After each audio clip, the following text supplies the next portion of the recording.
tahun 1970. Di tahun inilah, untuk pertama kalinya Indonesia menerapkan upah minimum. Kebijakan ini muncul setelah terbentuk Dewan Penelitian Pengupahan Nasional berdasarkan keputusan Presiden nomor 85 tahun 1969. Selain itu, pemerintah daerah juga membentuk Dewan Penelitian Pengupahan Daerah atau DPPD.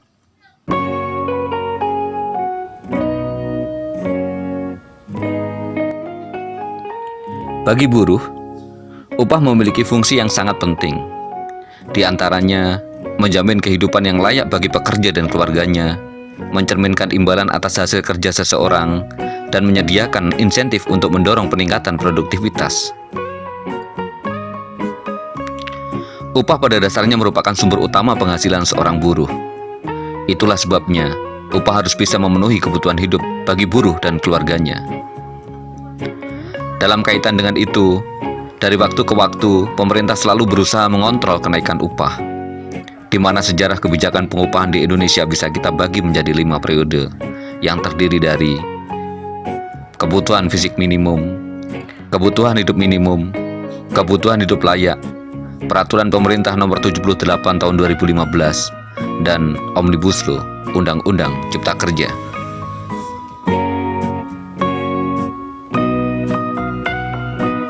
Tahun 1969 hingga tahun 1995, kenaikan upah minimum dihitung berdasarkan kebutuhan fisik minimum atau KFM. Komponen dalam kebutuhan fisik minimum terdiri dari 48 komponen, mencakup makanan dan minuman yang terdiri dari 17 komponen. Lalu ada komponen bahan bakar, penerangan, dan penyejuk yang terdiri dari 4 komponen. Juga ada perumahan dan alat dapur sebanyak 11 komponen. Kemudian kelompok pakaian yang terdiri dari 10 komponen. Dan yang terakhir, kelompok lain-lain yang mencakup 6 komponen.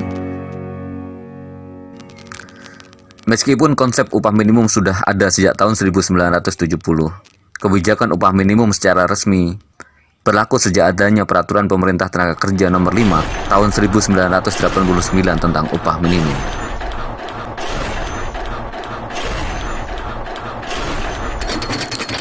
Tahun 1995, konsep kebutuhan fisik minimum diubah menjadi kebutuhan hidup minimum melalui Permenaker Nomor 81 Tahun 1995.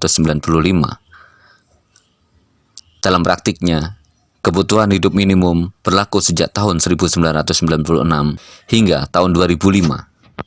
Komponen kebutuhan hidup minimum terdiri dari kelompok makanan dan minuman yang mencakup 11 komponen, perumahan dan fasilitas sebanyak 19 komponen, sandang 8 komponen, dan aneka kebutuhan yang meliputi 5 komponen. Total keseluruhannya mencapai 43 komponen.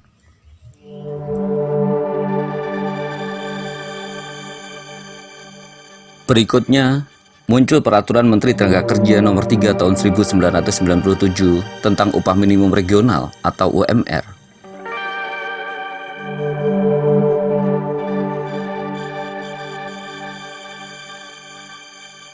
Di tahun 2000, muncul Peraturan Menteri Tenaga Kerja dan Transmigrasi Nomor 226 Tahun 2000 tentang perubahan Permenaker Nomor 1 Tahun 1999. Sejak saat itu, UMR di tingkat 1 berubah menjadi upah minimum provinsi, sedangkan UMR tingkat 2 berubah menjadi upah minimum kota atau kabupaten.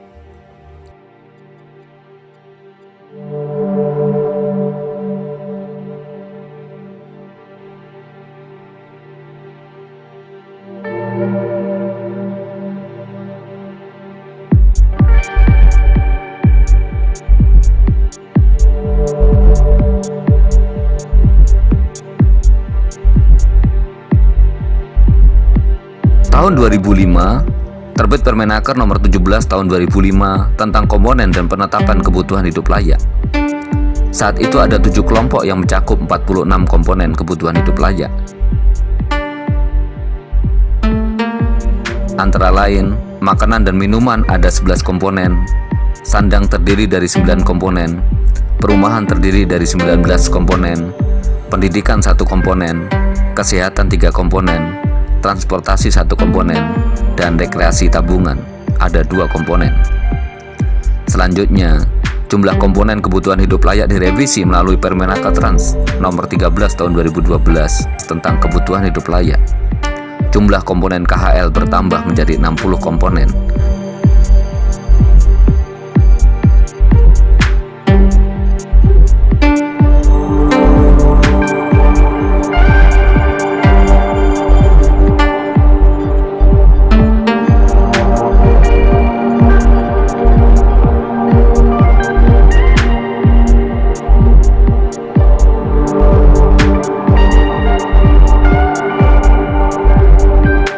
Di tahun 2015, pemerintah menerbitkan PP nomor 78 tahun 2015 tentang pengupahan.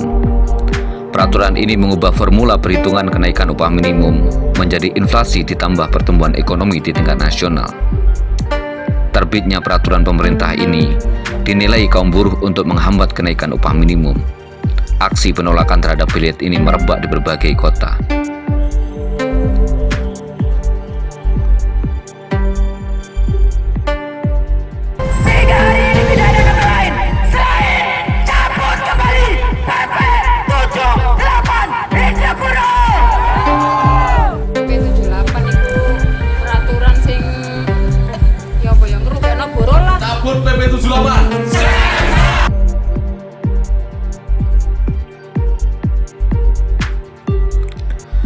Yang terbaru, seiring dengan disahkannya Omnibus Law Undang-Undang Cipta Kerja, formula kenaikan upah minimum kembali dilakukan revisi.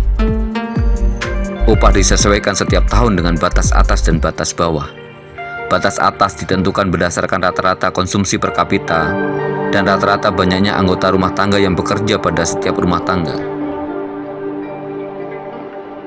Ironisnya, upah minimum tahun berjalan yang lebih tinggi dari batas atas upah minimum, maka gubernur wajib menetapkan upah minimum tahun berikutnya sama dengan tahun berjalan, alias tidak ada kenaikan. Tidak berhenti sampai di sini. Dalam penetapan upah minimum juga ada syarat tertentu yang meliputi pertumbuhan ekonomi daerah atau inflasi pada kabupaten kota yang bersangkutan. Jika persyaratan ini tidak terpenuhi, tidak akan ada kenaikan upah minimum.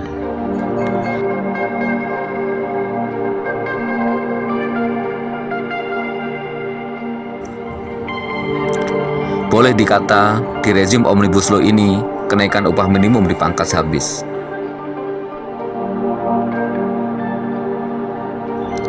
Upah yang diberikan oleh para pengusaha secara teoritis dianggap sebagai harga dari tenaga yang dikorbankan pekerja untuk kepentingan produksi.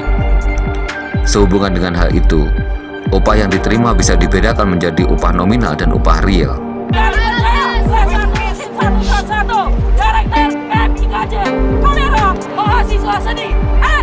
Upah nominal yaitu sejumlah upah yang dinyatakan dalam bentuk uang yang diterima secara rutin oleh para pekerja. Sedangkan upah real adalah kemampuan upah nominal yang diterima oleh para pekerja jika ditukarkan dengan barang dan jasa, yang diukur berdasarkan banyaknya barang dan jasa yang didapatkan dari pertukaran tersebut.